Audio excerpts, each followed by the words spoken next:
Hacía tiempo que no nos veíamos, ni nos tocábamos. Se echaba de menos, ¿no? Espero que no os durmáis, es la hora de la siesta. Veo algunas caras diciendo, no lo sé. Pero bueno, vamos a intentarlo. Entonces, para eso hemos cambiado el formato. En lugar de conferencia, vamos a hacer formato de entrevista. Yo voy a ir haciéndoles preguntas a mis compañeros de mesa, a quienes os voy a presentar ahora mismo. Y también vosotros desde el público podéis hacer preguntas.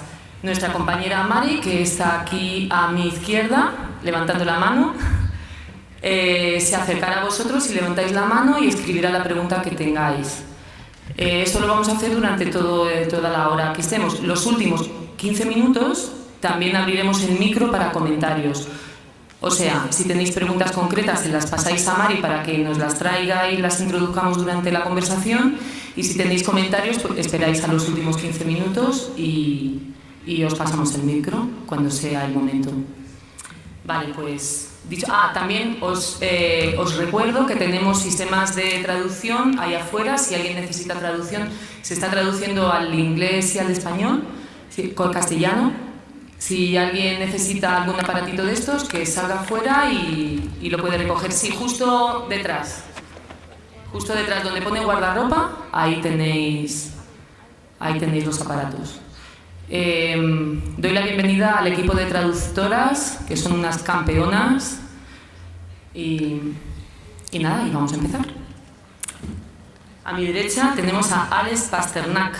Alex es el vicepresidente de Binske, una marca de cannabis de varios estados de Estados Unidos. Actualmente están trabajando en 6 mercados de Estados Unidos. Nos va a hablar un poco ahora de dónde trabaja y cómo ha sido la evolución.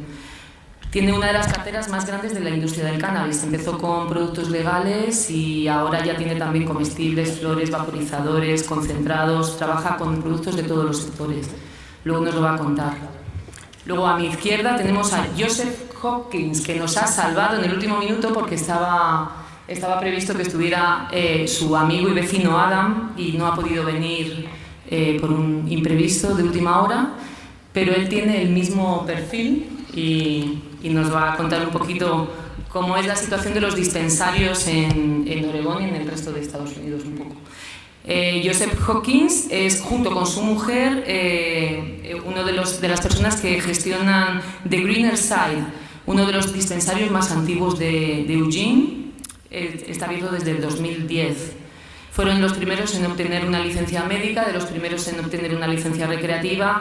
Les ha pasado de todo. Desde que empezaron han conocido el mercado, la época en la que no estaba legalizado y siguen ahora en esta época.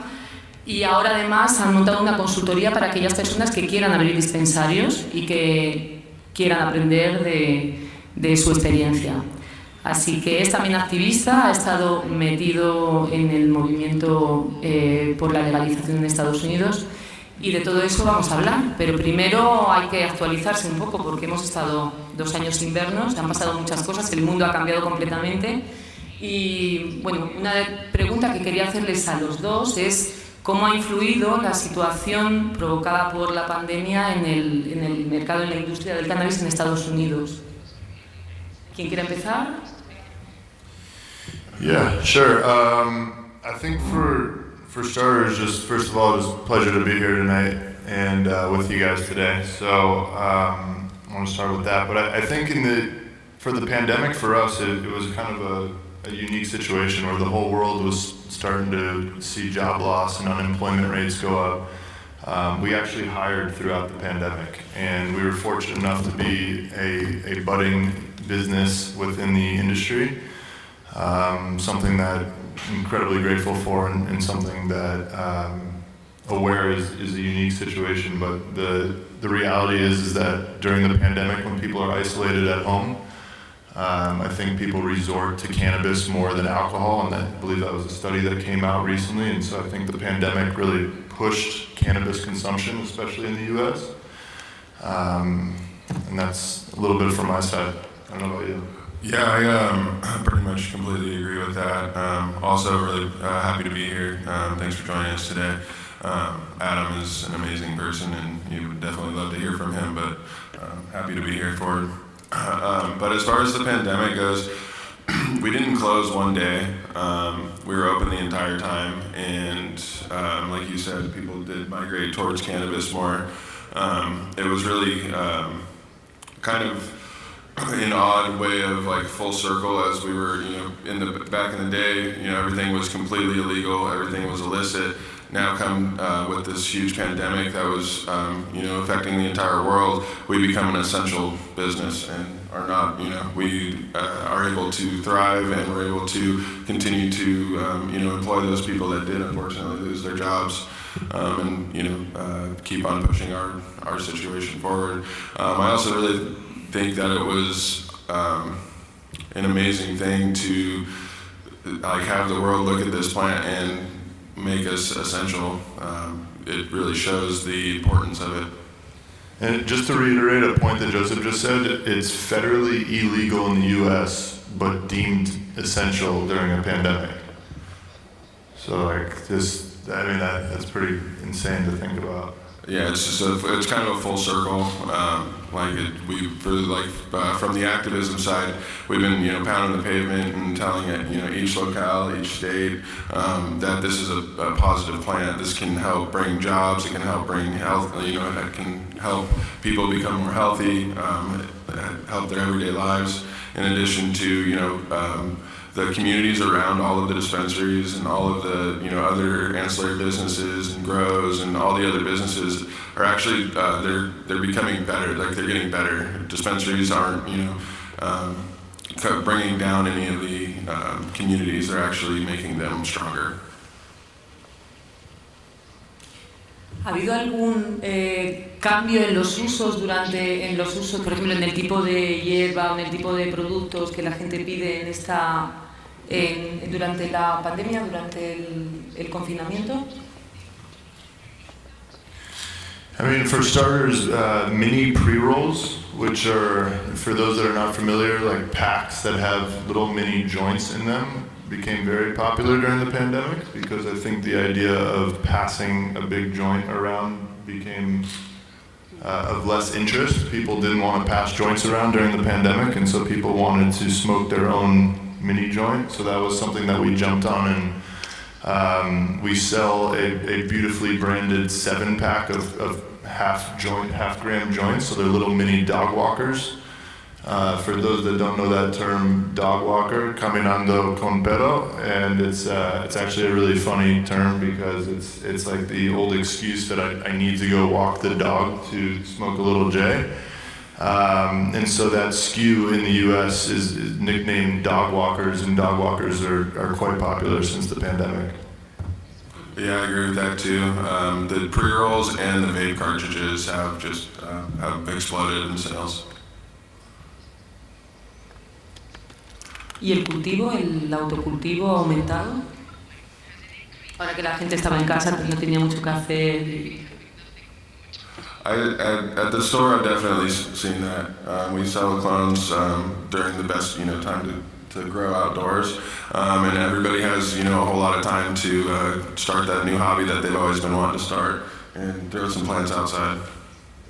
They're also starting to realize how hard it is to actually have a good product and grow. Growing a cannabis plant is not easy, and a lot of people finally got a chance to try it and realize that going to a nice store with beautifully made products is a lot easier, cheaper, and a lot less time than growing your own. Yeah, I don't think home growing is as popular in the U.S. as it is here. It seems like walking around outside, almost everyone here is doing a home grow or has a home grow. And in the U.S., I don't think that's the case, at least in the circles that I see. Just also all the products in the legal markets in the U.S. have third-party testing to make sure that there's no pesticides, mold, or any other, potentially just hazardous materials in what you're consuming. And I think at the end of the day at home, you just don't know exactly what you're consuming, testing percentages, and it's just so much easier just to go to the store in the U.S., yeah. Ok, os recuerdo que podéis hacer preguntas. Ahí está Mari, podéis levantar la mano y ella irá a recoger las preguntas. Mientras yo sigo, pero que también también podéis participar. Vale, ahora tengo otra pregunta para los dos, ya más general. ¿Cómo veis la evolución, en tu caso de los dispensarios, en tu caso del mercado del cannabis, desde que se inició la legalización hasta ahora? Han pasado 10 años, el mundo ha cambiado. ¿Cómo ha sido esta evolución desde el inicio hasta ahora? Yeah, for us, it's been quite a wild ride. My wife and I have been on the ground activism for quite some time, seeing it from not being, legal to going to the state representatives and having those meetings with, 4 or 5 people. It was really intimidating to go into those rooms and go to those meetings and try to, move the dial forward. But now that we finally are, now that we're finally moving that dial forward, there's 30 people in those rooms, there's 50 people in those rooms. We have to get a second room just to hold all of these people that are supporting this now.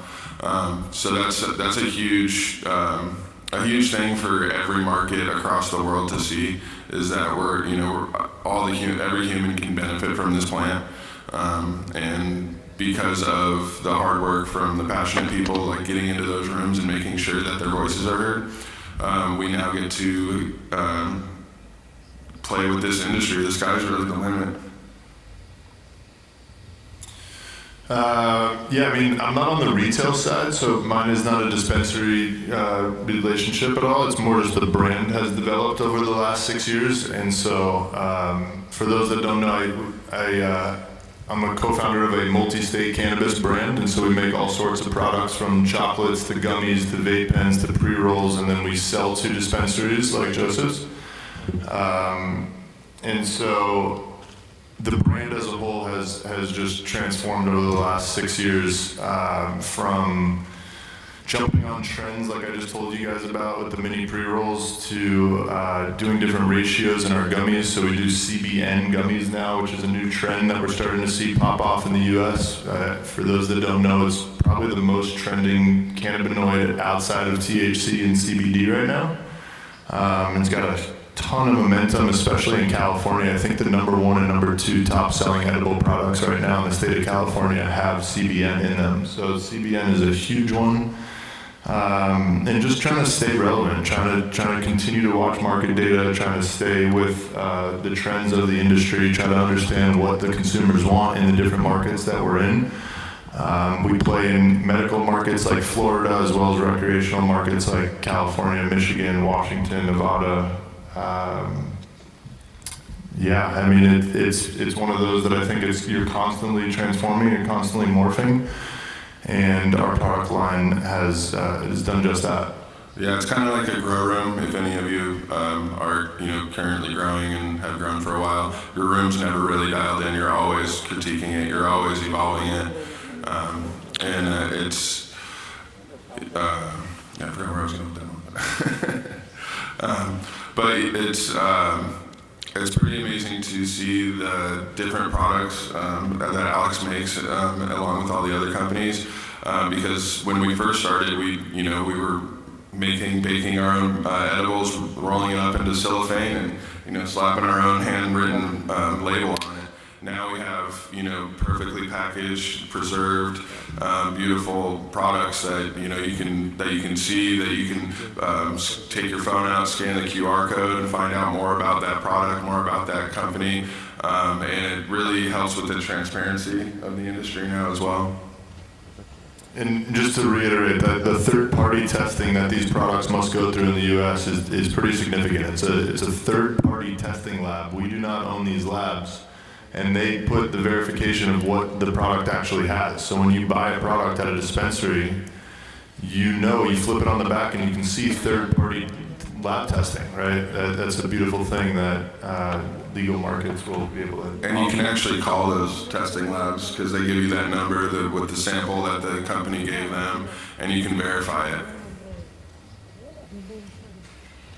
¿Cómo funciona? Por ejemplo, Alex, has hablado de que estáis intentando estar alerta a las tendencias del mercado.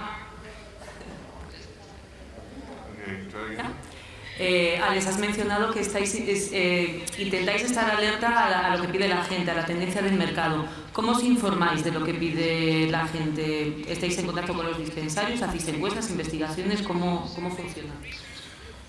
There's actually a couple data companies in the US that are super popular. They charge brands like us for that information that they get, mostly through the POS systems inside the dispensaries, and that data is literally everything to us. So the membership fees and subscription fees are pretty hefty, but it literally tells you everything that you need to know if you're looking at market trends and trying to build a brand. And so you can pull data from inside of a city, inside of a certain state on certain product categories. You can see things like the beverage industry in the US was 1% over the last couple of years. It just became 1.5 and now 2%. So you can see that beverages are starting to trend. You can see literally everything, and we have memberships to a couple of those companies. The one that I like the most is called Headset.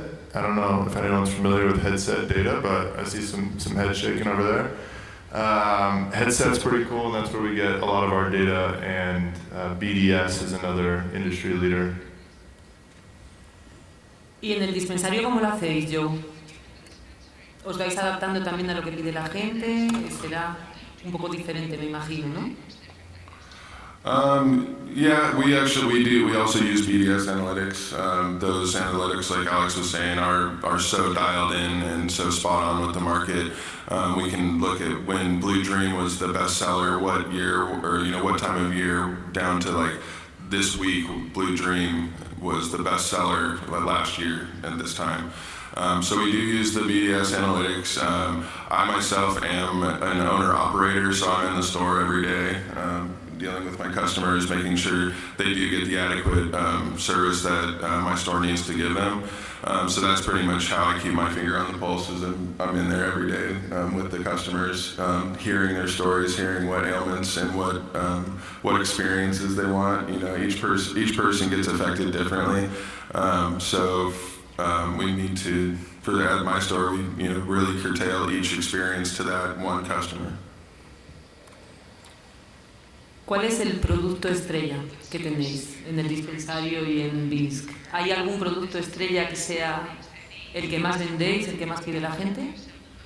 Ya sea o variedad o otro tipo de producto. Our store is solid on flower. We sell more flower than any other product. I think we have one of the most unique portfolios in the cannabis industry, to be completely honest with you guys. I think where Kiva is to edibles, where cookies is to flour, where Wana is to gummies, Binske is to all product categories. We have different product categories leading the charge for us in different states around the country, which is one of the most unique things about what we're doing right now. So in Florida, flour and edibles by far. In Colorado, concentrates and vapes by far. In California, it's a mix, right? So we have different product categories and truly building a real brand that has viable categories in each portfolio segment, if that makes sense. Vale, pues me acaban de pasar algunas de las preguntas del público. Voy a pasar a las preguntas y luego seguimos, ¿vale? La primera es, ¿Delta 8 está compitiendo con los dispensarios? Y en caso afirmativo, si afecta esta competencia al consumidor. In Oregon, Delta 8 has been banned from the industry.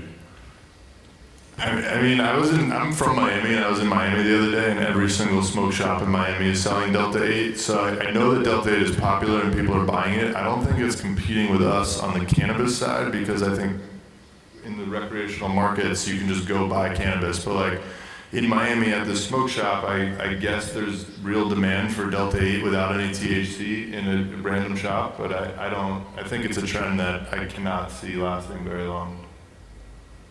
I agree with that. I think it's, the plant's a very synergistic plant. All the cannabinoids, do their specific thing. And I guess probably need more research on each one of those. ¿Cuál es vuestra posición ante la inmovilidad o la falta de cambios de la administración Biden? I personally view that as just there's a lot of things going on in the world. Generally, most presidents in the U.S. have found cannabis to be the last thing on their list of things to look at. When I go to, like, I lobby every year with a group, NCAA. That's something I definitely recommend every single person do, is become part of a trade organization. They do wonders. They do good work. The big reason why we're all here today is because of the work that all the different trade organizations do. When I first started going to DC to lobby, I'd be met with the staffer, and it would be, talking to a brick wall. There'd be no gains, no nothing. It was just kind of like, when are you going to be done here, sir? Now when we go there, we're actually having sit-down meetings with not only the staffers, but the congressmen and women themselves. So it's starting to get, the dial's starting definitely to move.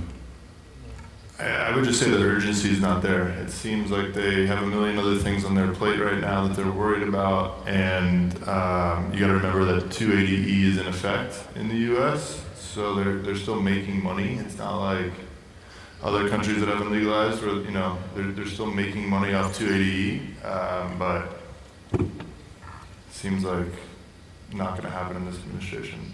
Yeah, I don't think so either. And if it does, like when it does, it's not like it's going to be the end-all be-all. The switch is going to flip. We have to figure out how the wheels are going to roll. Like we actually have to, once we get that approval, then we have to do the nitty-gritty part of like putting it on paper. Vale, aquí ahora hay una pregunta para Alex, pero es algo de lo que hemos hablado antes. ¿Es más fácil tras la pandemia trasladar la producción de un estado a otro? ¿Cómo funciona?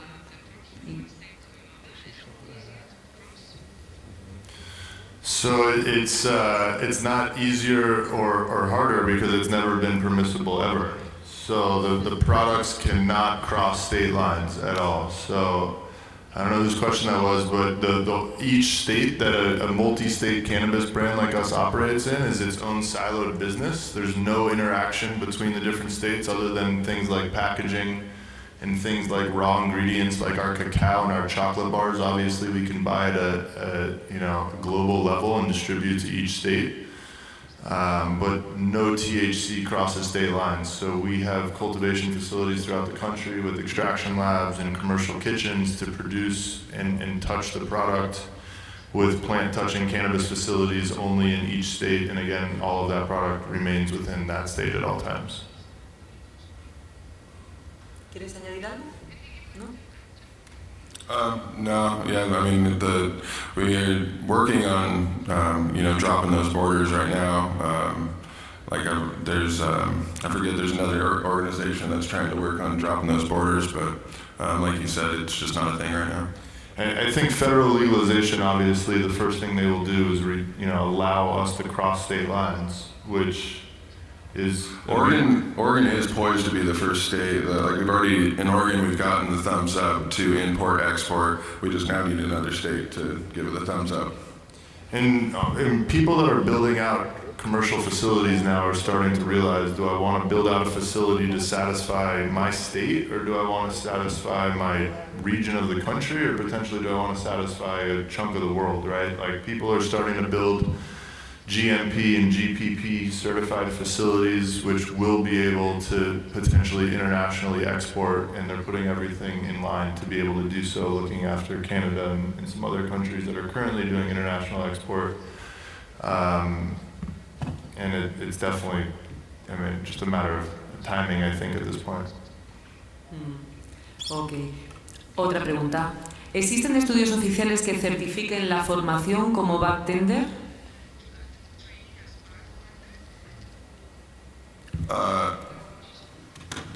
Training for bartenders, there should definitely, there's a big hole, I believe, that somebody can fill with a quality bartending training operation that can span, not only all through the states, but once, all the other countries start to move their dial down down the road, they're going to have educated bud tenders that know their products and know the effects of those products. So I'm going to sound like an ambassador of this company, and I don't have any affiliation with them other than I use them. We have a third-party LMS software, which all of our bud tender training is done on a software page.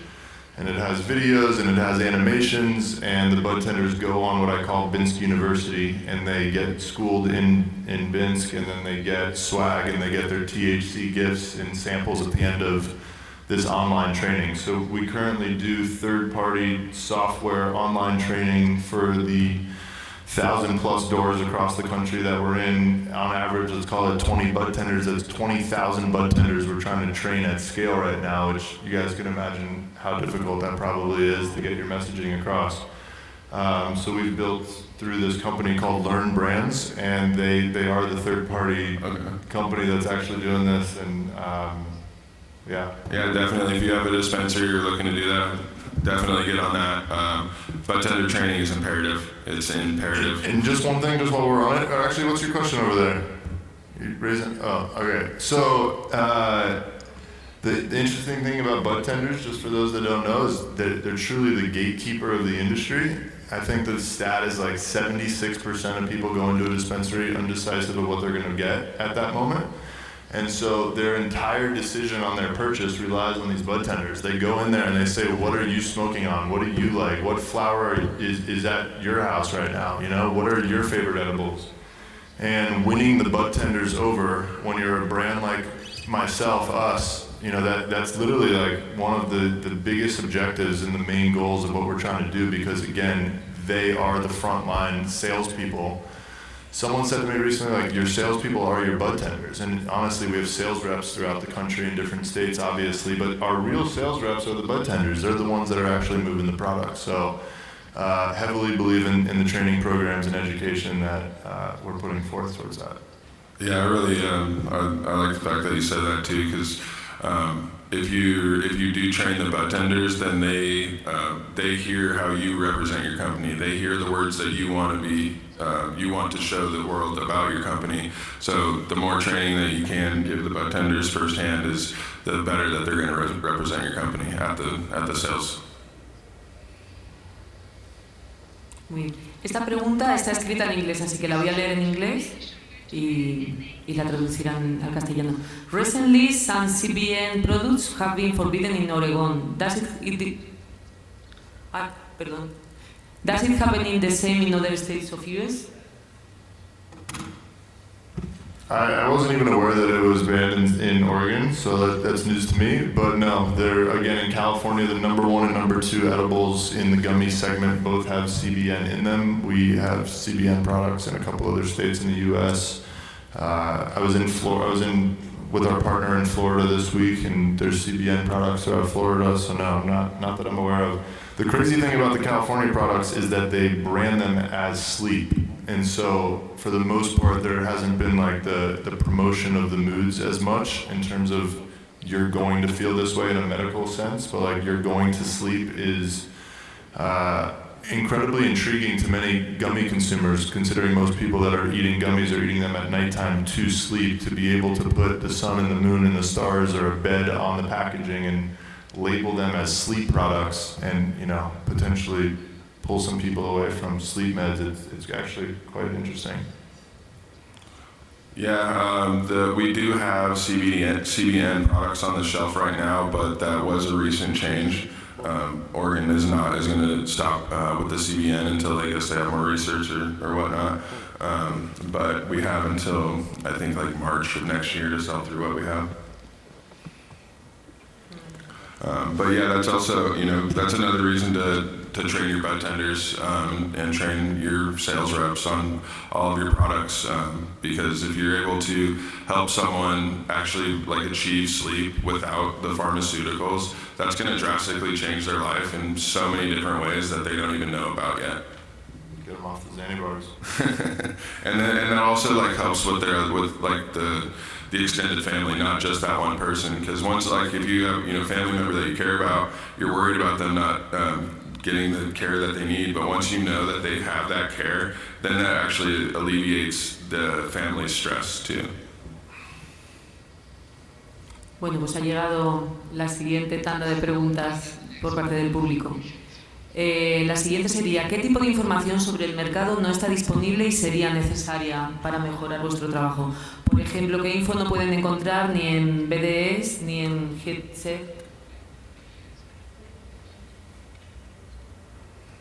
I would just say outside of just data, as a whole, there's really no one that we can look to, and no one that has guidance and information for us, because this industry is brand new, right? There's no one that's truly done it before in that sense. So I think a lot of this stuff is people figuring it out as they go. They're trying to make the most of what they possibly can, and so the people that have been resourceful. Another interesting tech company to talk about is LeafLink. For those that don't know, we were just talking about it outside. LeafLink is the first billion-dollar tech company in the industry, and they basically created the Amazon marketplace of cannabis, where retailers can go on and buy from brands like us on the back end and not have to send an email via text or send a message or place an order via text or an email. And so an online marketplace to produce products. So it's not just necessarily data, I'd say tech companies as a whole. And all of the different things that they offer, from digital marketing spends, doing digital stuff with Weed Maps, LeafLink, Leafly. There's so many unique platforms on the tech side as a whole, just outside of just BDS and headset, I would say. But I think it's interesting because, as Joe said, there's a hole in the market because there's not a company doing this, and there was. Like, it seems to me that every little thing has been thought out at this point. It seems like there are so many companies trying to do something, and it's just mind-blowing to look around after, Joe's been in it, 12 years? 12 years in the industry. I mean, the industry is just transformed.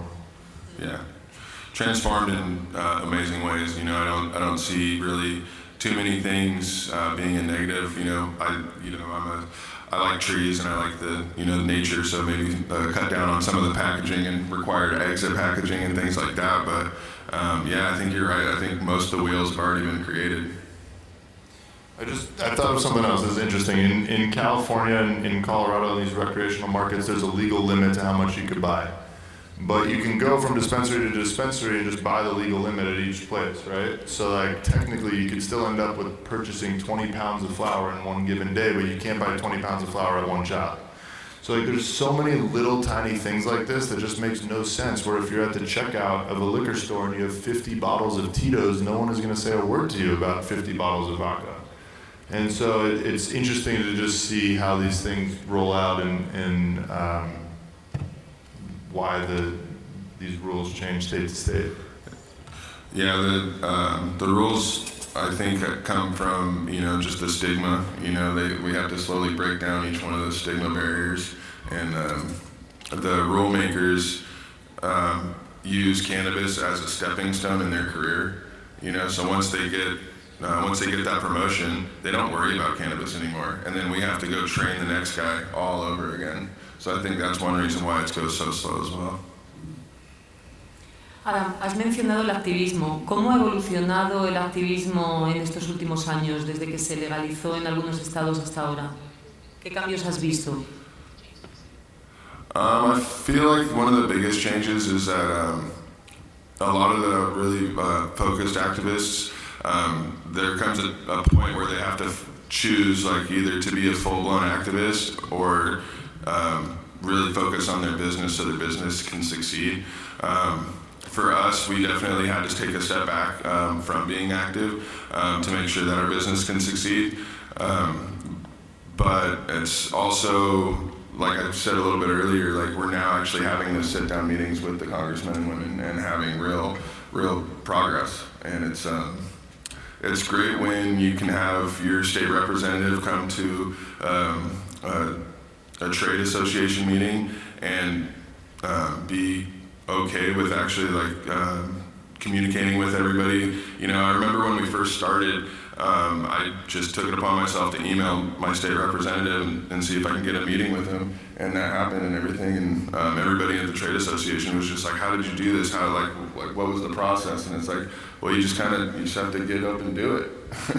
And so now that we have those open streams of conversation with all these folks, it's definitely moving the dial forward, but we're also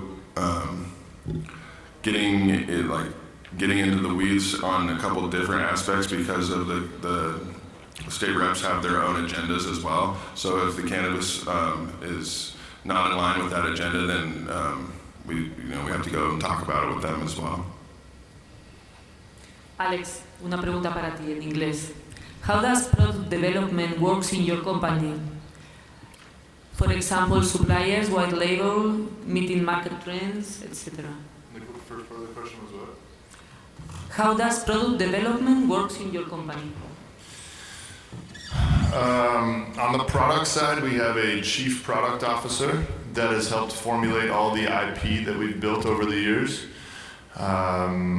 And so that IP continues to transform, and that goes from genetics and the cultivars all the way down to the downstream products, like I was mentioning in the cacao that we use in our chocolate, and the pectin instead of gelatin in gummies, and recently transformed a live resin vape cart that used to contain distillate to no longer having distillate, being 100% live resin. So just constantly morphing the product portfolio to stay with what we believe the trends are. We recently launched a rosin program, and so we're doing infused rosin joints throughout the country now as well, which is another huge trend that I think is becoming more evident, having incredibly potent pre-rolls, because for the most part I think the stigma was pre-rolls don't really get you high, and trying to change that stigma a little bit.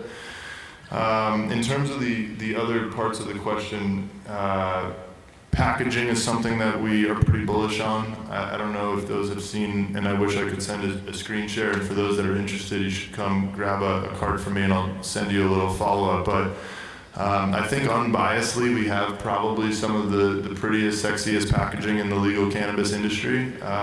We have things, all the bells and whistles on the packaging in the recreational markets, and it looks very elevated, boutique-y.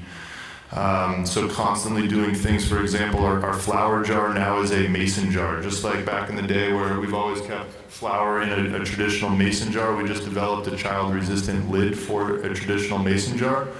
I believe we were the first true mason jar to enter the space in flour, and that's just like, one little mini detail of some of the stuff that we're working on the packaging front.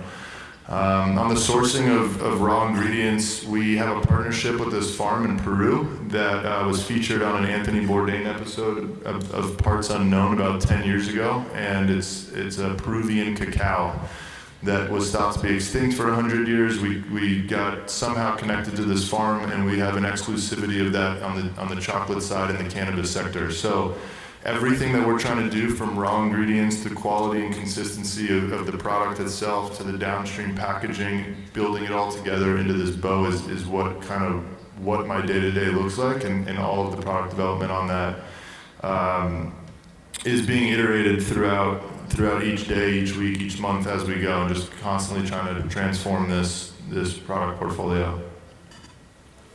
Adam, ¿cuáles son los principales retos, obstáculos, problemas a los que os habéis enfrentado en el dispensario, y qué consejos darías a quienes quieren iniciarlo?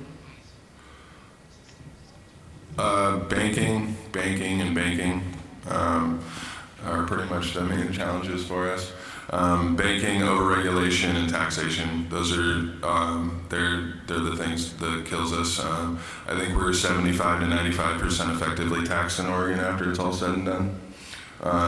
So that's pretty much the main thing. And as far as advice, get a great attorney, get a great accountant, and learn how to go drive to a bunch of different places for money orders and other ways to pay with things.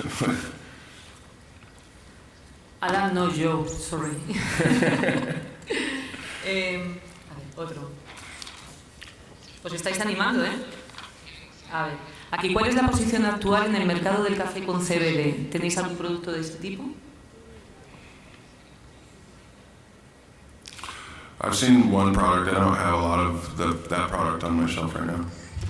You know, it's really funny that you say this because a couple weeks ago we just announced a partnership with a coffee company, a really reputable coffee company in Chicago for, I don't know if anyone's going to know this brand, but it's called Intelligentsia, and they're up there with like a La Colombe or Stumptown. They're one of the, I'd say, more reputable coffee brands in the U.S., and they're out of Chicago again, and we just formulated a new coffee bar, chocolate bar, an edible product with 100 milligrams of THC with espresso bean shavings featuring Intelligentsia coffee. So it's actually something that I'm pretty pumped on, and I think that product line is going to morph into other things like chocolate-covered espresso beans and potentially doing even a beverage line with them. So we would do like, you know, a little 2.5 milligram caffeinated can on the go, which I think sounds pretty appetizing to many. For if you could hit the right mix of caffeine and THC, it could be like this liquid spliff of, you know, I know a lot of Spanish people like to spliff up their joints, so it's the same kind of concept with a little caffeine, with a little THC, and you're going for the day. So we're pretty pumped on the THC caffeine kind of relationship that we're building right now, but in the most part it's not very popular in the US, I don't think. Yeah. Vale. Aquí hay dos preguntas de la misma persona, voy a intentar resumirlas. ¿Cómo valoráis el mercado en Europa? ¿Qué pensáis de las posibilidades de mercado en Europa? ¿Cuáles serían los principales productos en caso de que fuera legal?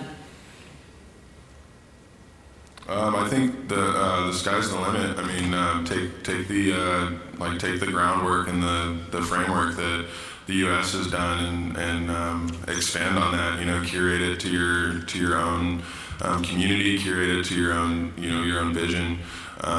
But there's a lot of nuances. You know, such as Alex mentioned, his day-to-day is kind of figuring out how to move things from here to there and things of that nature, but there's a lot of nuances that go into selling these products, and so just try to have fun with that, with your own area. I heard the number's 456 shops in, I don't know, Barcelona or Spain, but like what's happening right here is beautiful. I'd love to see it. I went on a little tour yesterday and hit some stores, and like just amazing. Can't wait to have the brand here, and I think Binske will do pretty well here at some store as soon as we can deploy it.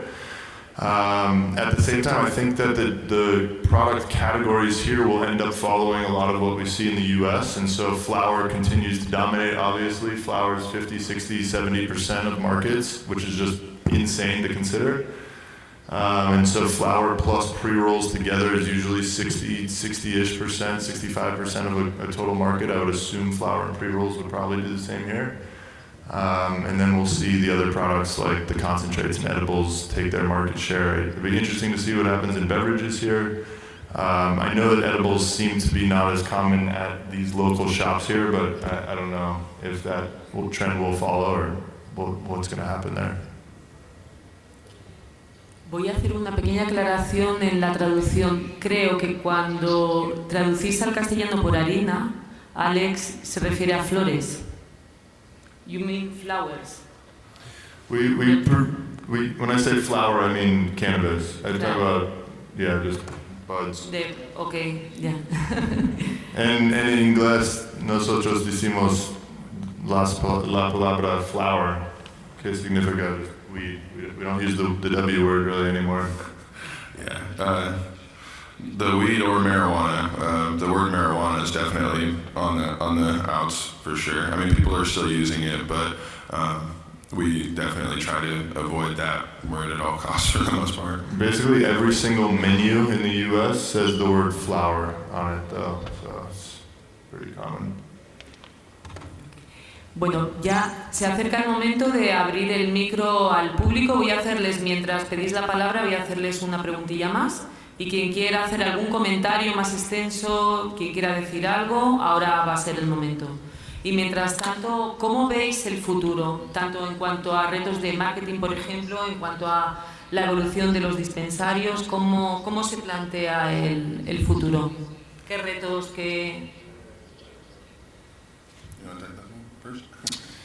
I think for us in the U.S., federal legalization is the biggest thing, right? We need federal legalization to move this whole thing forward. I think we're in a unique position right now because we're still growing, even though the Wall Street money hasn't really come into the industry yet. So not personally really complaining because of the brand building side that we're doing in the interim, but the industry needs legalization, and it needs it sooner than later. Things like banking, is critical for this industry. The 280E excise tax is out of this world, and in markets like Washington, I believe the stat is 47% tax, which is just suffocating businesses, and no other industry is getting taxed like that. So I think starting to treat this industry like a normal industry would be great. I think we'd all appreciate that, and seems like that's they're taking their time on rolling that out. But I would hope that over the next few years, things like consumption continue to trend. We're seeing consumption lounges pop up in places like Los Angeles and Las Vegas pretty heavily. It was an issue for a long time of people coming to a recreational market to buy products and then not having any place to consume those products. Right? You can imagine you travel to Colorado for the weekend, but now you can't smoke in your rental car, you can't smoke in your hotel, you can't smoke at a park, and you just bought an eighth of flower. It's like, where can you go? So I think consumption lounges are something that will continue to trend, and I would like to see them take off a little bit more. I do think the social aspect of going to a bar and just going to have a drink is just about the social aspect. It's not even about the alcohol necessarily, and if there's a way to do that in the cannabis world, it's pretty interesting. I think these lounges like you guys are doing here in Spain are pretty great. In the US, for the most part, it's literally the polar opposite of what's happening in Spain, right? You buy in the shop and then you can't smoke in the shop, where you guys in Amsterdam, obviously you can buy in the shop and then hang out and consume in the shop, which is just a beautiful concept, right? So these are the type of things that I'd love to see in a more mature marketplace, and I think we will over time. On the dispensary side, we'll definitely see consolidation.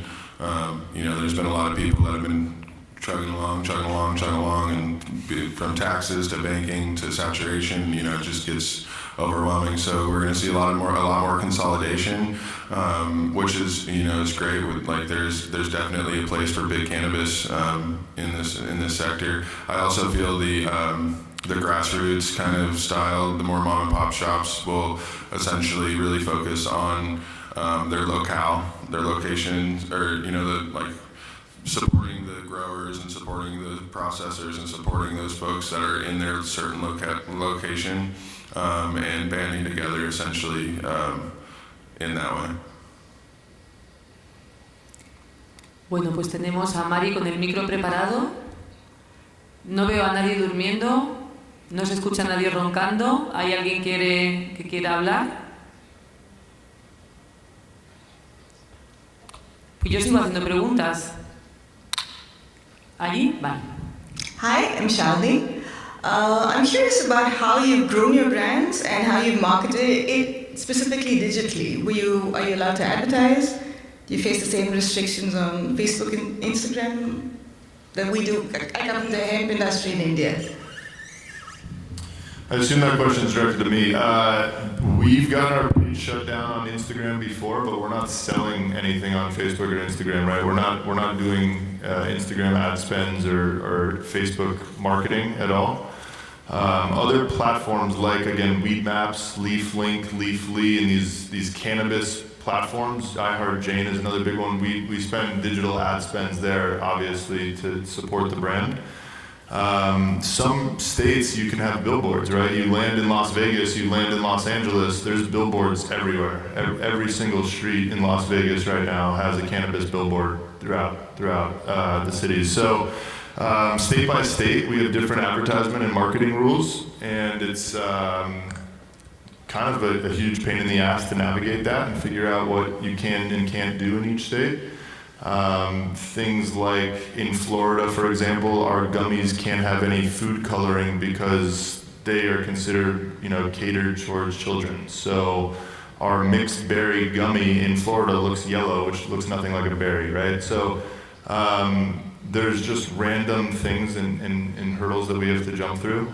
Packaging is another big one. There's a tiny little difference between basically every single one of our packaging from each state, which creates, again, a huge nightmare where we could just theoretically consolidate and order at scale from the brand level, and unfortunately we're still dealing with state level. But again, one of the many hats I wear for this company is kind of overseeing marketing and chief revenue officer of the company, and so the marketing is the biggest thing that we have to navigate and the biggest pain for us to try to deal with. But we're always trying to straddle that line and do as much as we possibly can.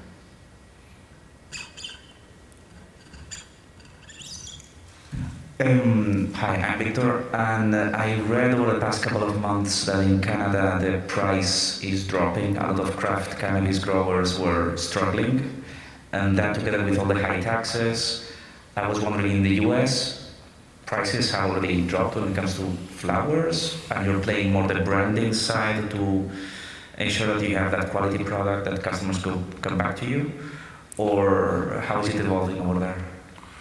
I think the price is dropping for sure. I mean, it's dropping very, very fast. I'm not necessarily seeing brand loyalty quite yet because there's so many different brands out there, and that's again why it's really important for those brands to really educate the bud tenders. And the price, and we're seeing, I think, the drastic drop in price is because a lot of farms are just selling to get out and get what they can. There's a word that we use in the industry in the U.S. that's called Croptober, and Croptober is when all the outdoor harvests in the U.S. have their harvest, and it's in October, right? So every Croptober, the prices go way down, because all of a sudden there's this crazy influx of material that's coming in from this one harvest per year outdoor farms, right? And that's basically in every state. California, Colorado get rocked by Croptober every year. And in addition, I think every single grower went 3 times bigger each year. Keep going bigger. So that's just something interesting to note, I would say, but it's definitely a race to the bottom where that you can't argue that this is not turning into a commodity. I would say what we're doing is selling sweet potato truffle fries in the land of potatoes. We've diversified the portfolio from all of this IP, from everything that I talked about, cultivars to the downstream products. And then you mix it, tie it in with, again, packaging, raw ingredients, the story, and what we're doing on the artwork, the branding, and yeah, I mean, it's exactly right. We're building a brand in what we feel like may be exactly what you just said.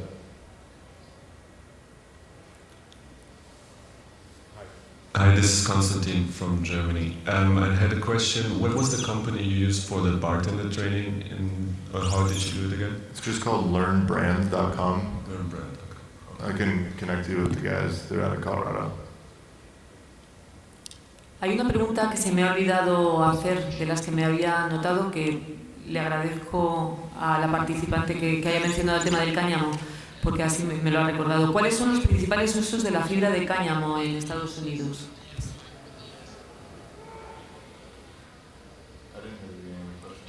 ¿Cuáles son los principales usos de la fibra de cáñamo, hemp? So I'm actually really just on the THC side. I'm a big THC guy. I don't really play in the hemp space really at all. No harm, no foul. I'm all for it, but I don't really think I have the actual correct answer, and I don't want to speak out of turn. Yeah, I'm kind of on the THC side myself. I don't think there's, to my knowledge, I don't think there's a facility like up in Canada that can actually like produce textiles and things of that nature at scale in the U.S.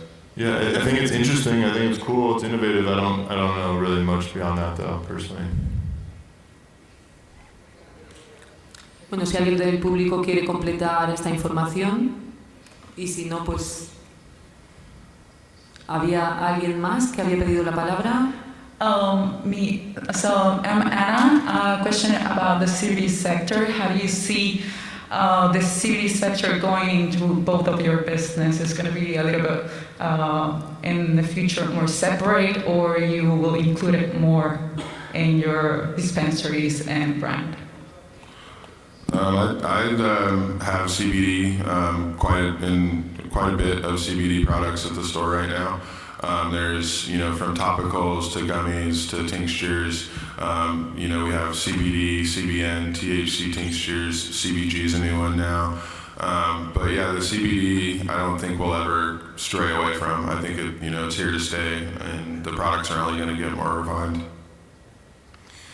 Yeah, we use CBD in a lot of our edibles, obviously. So we have ratio edible products that have THC to CBD ratios. The interesting thing is CBD on itself, how much that's penetrated different markets. So like you can sometimes see just CBD gummies inside of a dispensary shelf, and then the question becomes, is that from the hemp plant or is that from the cannabis plant?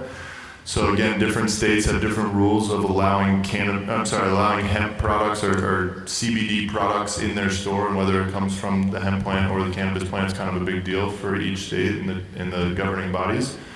But at this point, the cost of CBD is so cheap that for us to add it in our edible and to offer two different edibles next to each other on the shelf, our cost of goods on the edible that has the, let's say, 100 milligrams of CBD is just so marginal to uptick the price, and so it ends up basically being the same cost to consumers, and then at that point it's just looked at as almost like a free 100 milligrams of CBD that they're getting with their gummy products.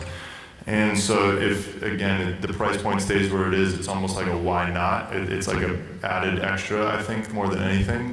But in terms of just CBD on itself with no THC, I don't have great visibility into that.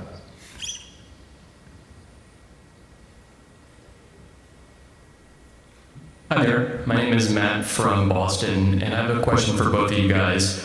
What are those one or two things that keep you guys both up at night?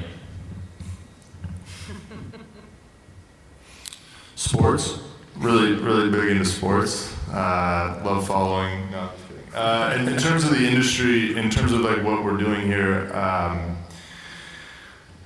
really just have had my head down grinding for the last 6 years, and feel like every morning when I pop out of bed that I'm not working. And I know they say your work should end up not feeling like a job, and you should love what you do. And I'm at a point where I actually do love what I do. So getting up each morning and helping with what I can do on a daily basis is a dream come true. Also looking around the room at my company now and seeing some of the leadership personnel that have been brought on recently, and to see their resumes and their experiences and the fact that we now have them on our team. For example, when you go to the Leafly brand page on what is live resin, the gentleman that's credited for creating live resin is an employee of ours. And so the amount of people that we've been able to bring on recently from each department, from cultivation, extraction, downstream products, branding, marketing, I just feel like, incredibly blessed to have this type of grouping of people together. And so I think right now, looking around the room gets me a little extra motivated, a little extra jacked up, and keeping me up at night a little bit more than usual. And I would say just the team as a whole right now is what's keeping me up at night. Exciting. Yeah, for me, I guess, it's taxes. I'm always going to be coming back to taxes. Other than that, just keeping my team in line and keeping my team growing and evolving.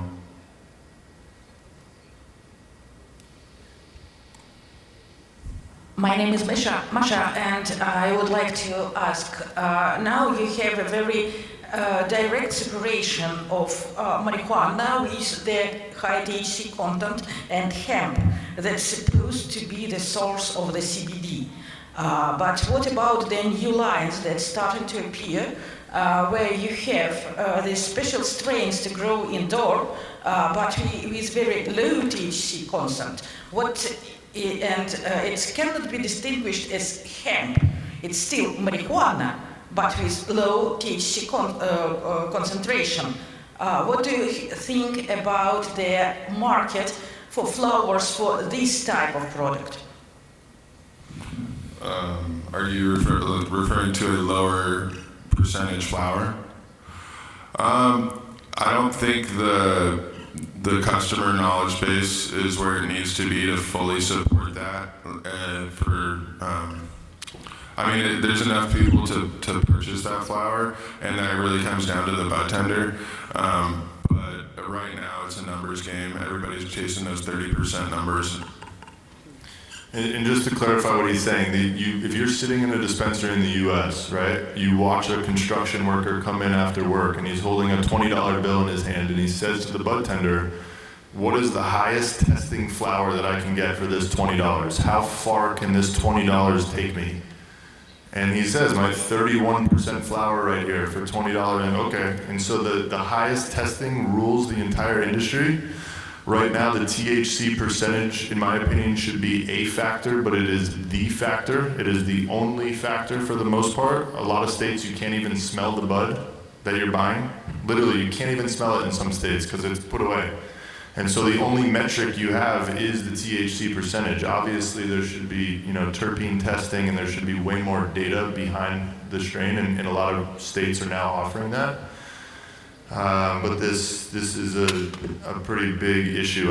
In general, the low-dose products and low-dose edibles and low-testing flower is a very small market segment compared to the everyday consumers, the people that are going into the stores to buy vapes and concentrates and ounces of flower. Those are really the industry drivers. Those are the ones that are driving the revenue in the industry, and the people that are looking for a 8% flower are probably not the one that brands and retailers are building businesses around. At the same time, when the industry is getting to be the size that it is, there will be obviously still a market for it.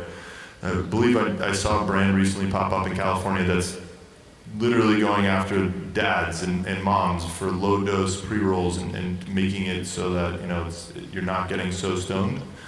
But in general, the industry is going after higher and higher. Yeah, and I think that's, again, like I said, that goes down to the bud tender, and also like how it is displayed. Like Alex was saying, that a lot of shops I know up in Washington, I believe, you can't smell it at all. You can barely even look at it. Whereas in Oregon, we're definitely a little bit more liberal, I guess you could say. On the jars at my store, you have the label. We give respect to the grower and the producer, and then we actually put the full test result on the back of the jar. And then what I want to evolve it into actually is put the terpene test on the third side of the jar, so there'll be a window, you can see your flower, and then you have all of your information at the ready for the customer. I don't know what the comparison is in Spain, but in the U.S. there's a liquor called Everclear. And so for those that are not familiar, it's just like grain alcohol, right? Like 151, just like gross alcohol, but insanely high pure content, right? And then there's like Blue Label next to it on the shelf. And in the legal cannabis industry in the U.S. right now, Everclear is selling for more money than Blue Label. The higher testing material, even though it's maybe an inferior product, is selling for more money than the superior product that's lower testing. And so think about that concept. Everclear is selling for more money than Blue Label in the cannabis industry in the US because every single consumer that goes into these stores that asks these bud tenders, what do you recommend? The only data point they're seeing is this THC percentage. And again, imagine buying our alcohol based on the highest testing being the best. That's just so far from the reality, right? We don't buy our wine based on the highest testing wine. We don't buy our vodka based on the highest testing vodka. Maybe you say, I want a higher testing beer than a 3 or 4, but for the most part, there's so much more that goes into a finished product, right? It's not just an alcohol percentage. It's way more than that. Pues con eso nos quedamos, con la calidad en lugar de la cantidad. Se ha acabado el tiempo. Muchísimas gracias por estar ahí, por participar, por vuestras aportaciones, por vuestra curiosidad. Muchísimas gracias a Joe y a Alex. Gracias al equipo de traducción que están ahí dándolo todo. A Mari porque ha estado ahí recorriéndose la sala recopilando las preguntas. Y bueno, pues nos vemos en la siguiente. Que tengáis muy buena feria.